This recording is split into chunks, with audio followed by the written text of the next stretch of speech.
All right. Welcome back. For those that are just joining us, the conversation had already gotten underway and it's never been this intense. Many times we are confronted with knowledge or information that gives you a new understanding of things away from the traditional or the overly and widely publicized. Now, that could check your own conscience if you're a weak man.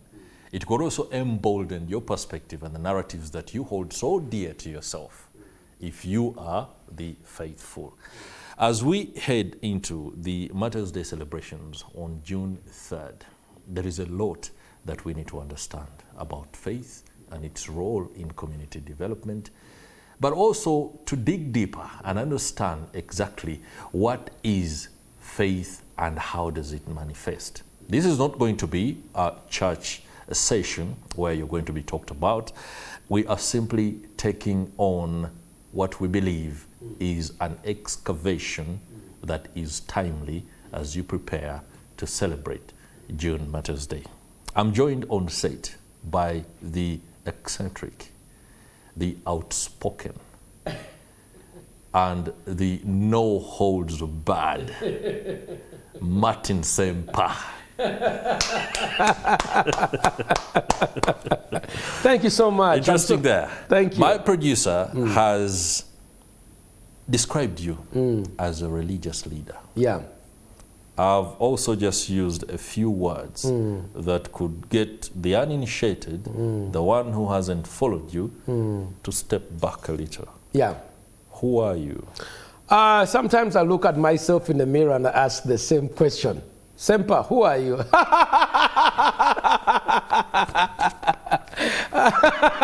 Interesting there.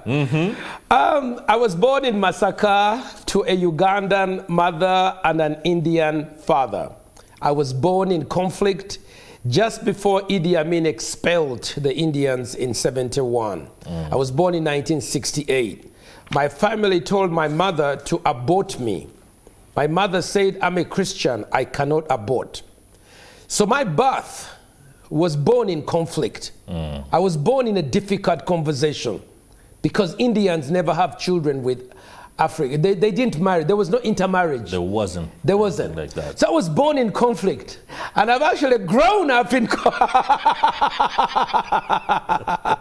That's interesting. My name Ssempa is the name of my grandfather from my mother's side. So my mother took me in and my family took me in. So I look a little bit brown. When I was younger, I used to be a little more brown. But yeah. The stresses of life got stresses you of a little the bit sun back. and everything.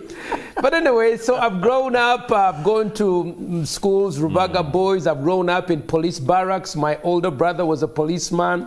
So I lived about 10 years in Zambia police barracks. Right. I learned to speak Lusoga, Acholi, Luo, Runyoro. When you live in the barracks, That is right. It is international.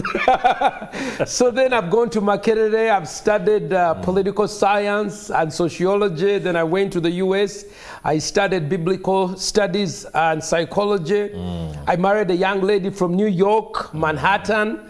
Then we chose to work in Uganda for purposes of dealing with HIV/AIDS prevention amongst young people. Right. So I've always been on the fault lines or the convergence between faith and public policy and public health. That's right. So in there, when you listen to me, I talk both the teaching of God and how it impacts public policy, public health, and in the different areas. So that's me. I have one wife, Tracy. I have 5 children, 3 boys and 2 girls. Let me ask you a question. Yeah. Why did you have to emphasize, I have one wife?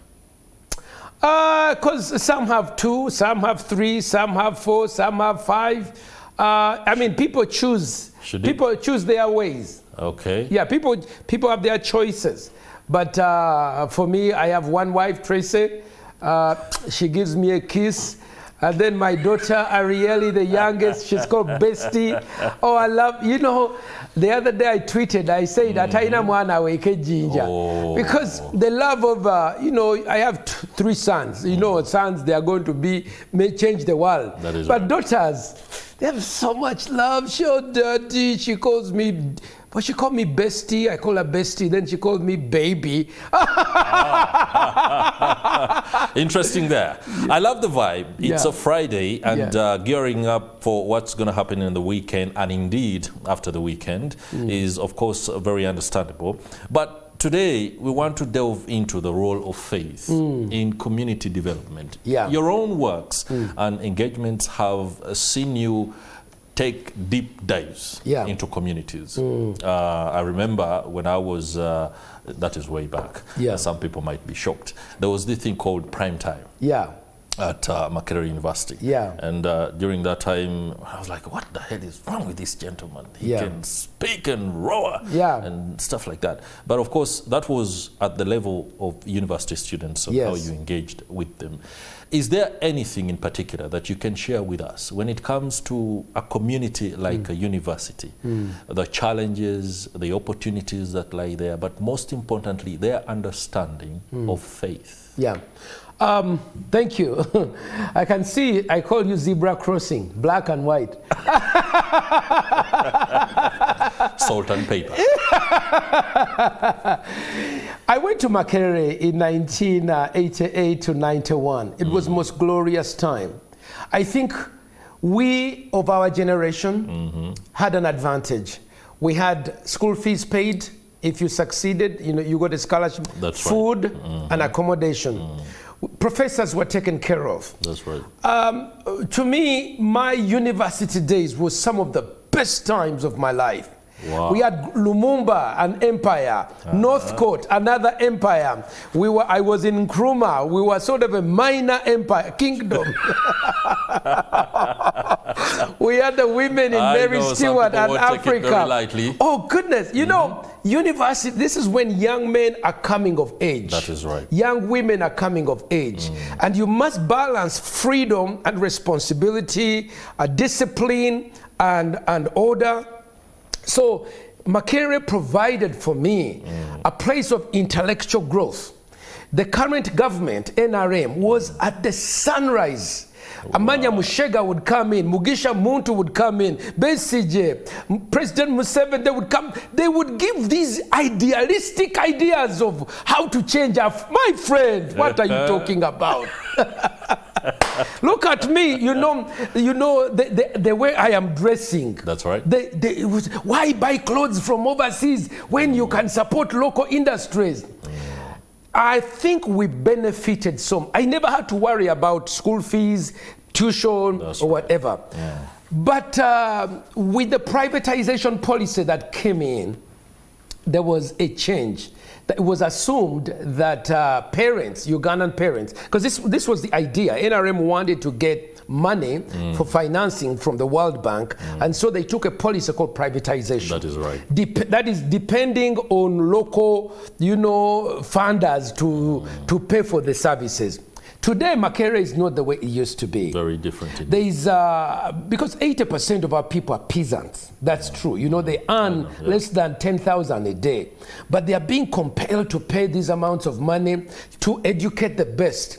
But they don't have the capacity. So my wife and I, we went to Makerere and just invested about 30 years of our lives doing prime time, trying to support what the government is doing there, adding, you know, a value additional service.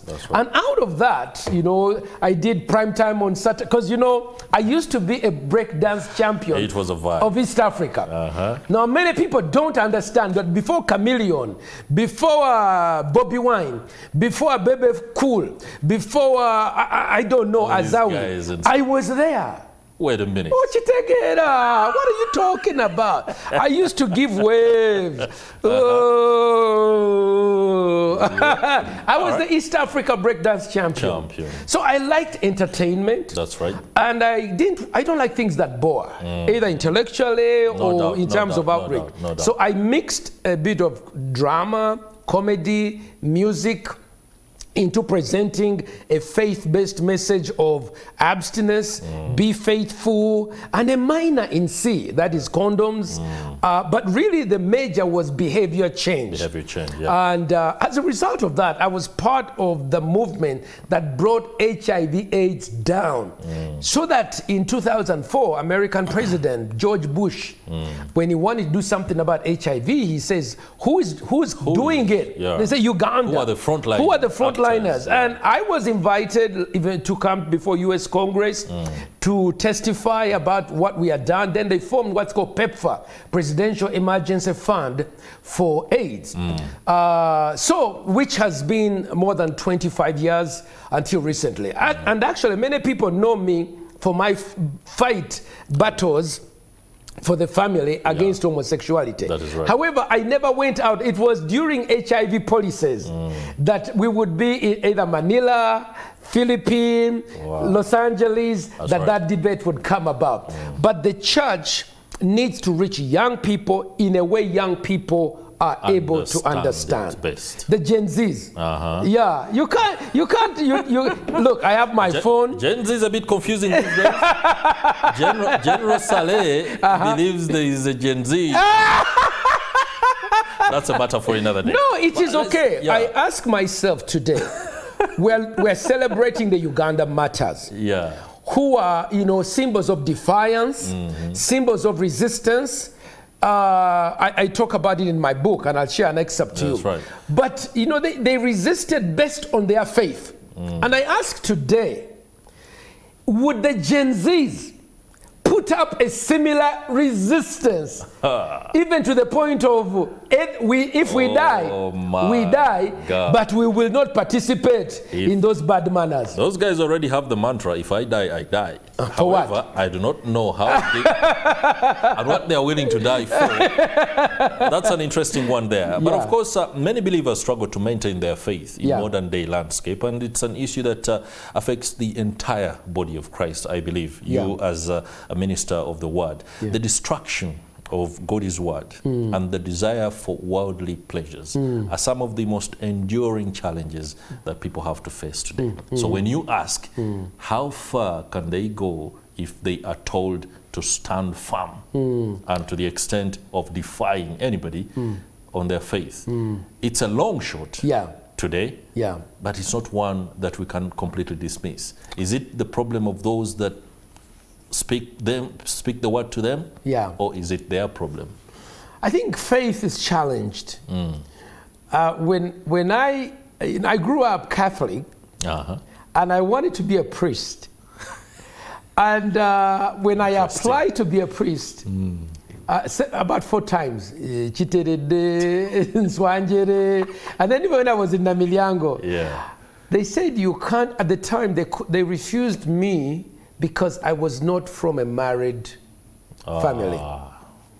So, as I said, my father was Indian, and he had, and he wasn't married to my mother. He was a young man from the university who was, met my mother in Masakate shop, during his internship. And the rest is history. Now, I don't know. But I was told no. But I always desired to serve God. And it was in my high school that Father Sweeney, he was the priest in charge of teaching us Christian religious education, divinity. I did divinity for my senior 6. That he really compelled me to read the Bible. That's right. And he actually forced me to adopt my faith. This is what he said on day number 1. Welcome to class. 2 years from now, you are going to sit your exams. You will be forced to choose whether you will copy or you will not. I want you to make a decision today. Now. I, for one, as your teacher, I will give you everything you will need to succeed in your exam. That's right. But I need you to decide today if you will keep your faith and be a man of integrity, or you will, they call Masasi, you will be amongst those who are, giving up your faith. I made my decision that day that I will not cheat. And I will tell you, that began a transformation that was to grow more and more as my faith grew. Eventually, I gave what I call, a born-again experience in my final year of high school. It was a bit of a conflict, but I'm reconciled now. It's the same God. It's the same Jesus that we pursue. And sometimes I think we're so divided aimlessly. But all of us need to encourage each other. We are in a day and age where people's faith is dying because of fraudulent preachers. Interesting. People give money. Suji, we are building a hexagon. And the hexagon doesn't come. We have money. I mean, people, there's been so many highly publicized ministers that have caused people offense. And I want to actually look at the people and say, look, I want to apologize on behalf of the leaders, of religious leaders, for offending this generation by the things we've done, either for love of money, either for not even being educated, saying what we don't even know, or selling out, sometimes because of brown envelopes. I mean, sometimes you even see people running before the president. Say, well, President, njagala ye motoka, President, njagala ye basa, when politicians. And we've actually, the other day, I gave a support for Interreligious Council. They said politicians during this campaign should not be given pulpits, because sometimes you go to a church. There's a day I was watching TV, and there's a certain church. The pastor wore yellow. The ushers, they wore yellow. The choir wore yellow. Now, look, me, I'm for yellow. However, I don't often bring that out. What about the people of other colors? Red, blue, green, whatever. Indigo. So we must create an atmosphere. You see, your table is big enough here.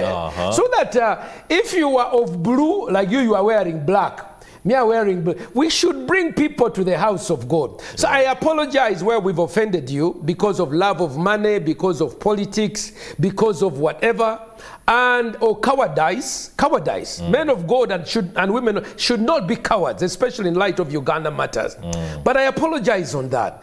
And I ask you that you would rebuild your faith, especially June the 3rd, remembering the Uganda matters, whose individual choices of saying, look, if I die, okay, let me die for my faith, but I will not participate in a ceremony that will dehumanize me. Interesting there. Now that you speak about the Uganda matters and their decision to die on account of their faith, you have with you a book, Why Are You Gay? Yes. Africa's Resistance to Homosexuality, Volume 1, Law, Culture and Contestation.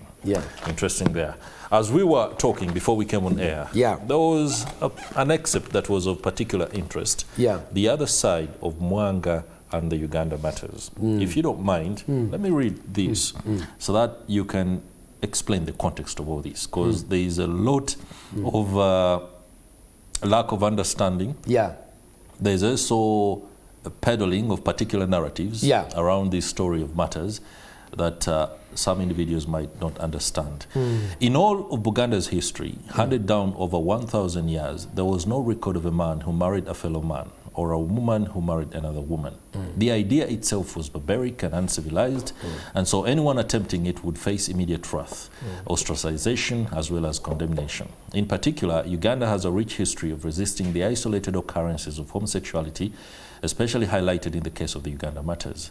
History tells us that in 1880s, King Mwanga, though married with children, had developed a habit of sodomizing some of the young pages at his court. This was attributed to the negative influence of Arab slave traders who were guests at his court. The pages hated this exploitation, but were compelled by the coercive state powers of the king, whose word was law. Interesting there. However, with Christian missionary influence, the pages led by Charles Lwanga rebelled because the king was violating both their faith and culture. This was captured in the words of Mr. Alexander Mackay, the pioneer Scottish missionary to Uganda, in a letter of his father. Again, I have sorrowful news to tell, even more distressing than before. Only a month ago, a violent persecution against Christians broke out, and there have been murdered right and left. The origin was an act of splendid disobedience and brave resistance to this Negro Nero's order to a page of his who absolutely refused to be made victim of an unmentionable abomination. The lad was a Christian and was threatened with the Eastern death. Interesting. That's Alexander Mackay, June 23rd, 1886. A letter to his father. To the Victorian-era Scottish man of God, homosexuality was an unmentionable abomination. This was corroborated by other contemporary historians like Sir Apollo Kagwa. The king said to have quarreled loudly that even his favorite young pages had rebelled, who included Apollo Kagwa himself. The punishment unleashed on them was death by burning at the stake, and more than 20 of them died, thus at Namugongo, 14 kilometers northeast of Kampala, on June 3rd, 1886. Offered a chance to live, if they recanted, these youth chose to die than bend over one more time. This courage of faith and character, they were named saints by the Catholic Church and venerated by the Anglican Church of Uganda. Today, Uganda celebrates them with a June 3rd national public holiday. History shows that providentially, Mwanga the king subsequently found redemption and repented his evil ways. In a most moving letter of remorse and sorrow about his past, he writes to Alexander Mackay, seeking his help, saying, I, Mwanga, beg of you to help me. Do not remember bygone matters. Formerly I did not know God, but now I know the religion of Jesus Christ. I've given up my former ways, and I only wish to follow your advice. From the above, it's evident that Uganda's resistance did not start in 2007. It started much earlier, rooted in our culture and empowered by our faith. Yes.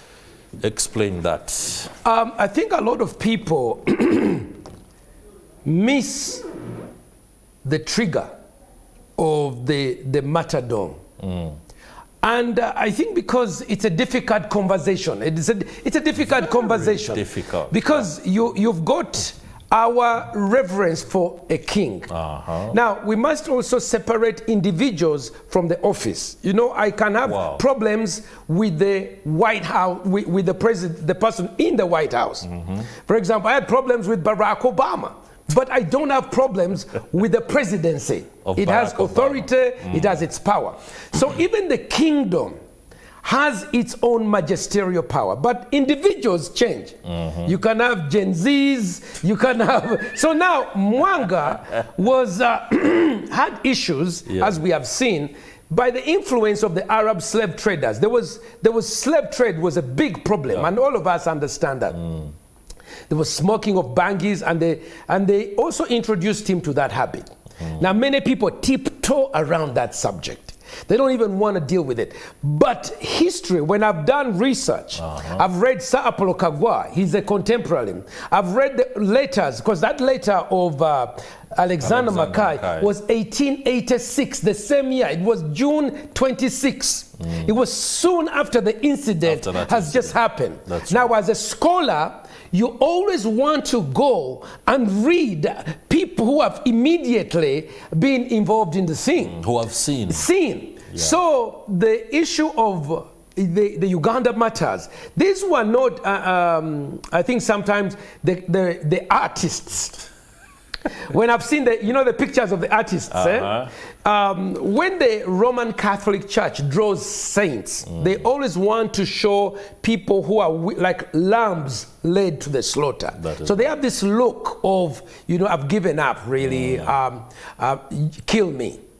But when you read the accounts, these were young men who were given a chance. First of all, they were told to participate in this unmentionable act. You notice they don't even want to say the thing, a bad thing. But we all know what it is, the participation on that abominable sexual act. Then they said, no, it was the faith that gave them the power to challenge the state imperial decree and say, no, our king, we are not going to bend over one more time. Then the king said, no, if you can't bend over, you know what that means. Death. And there were several places of, state killing.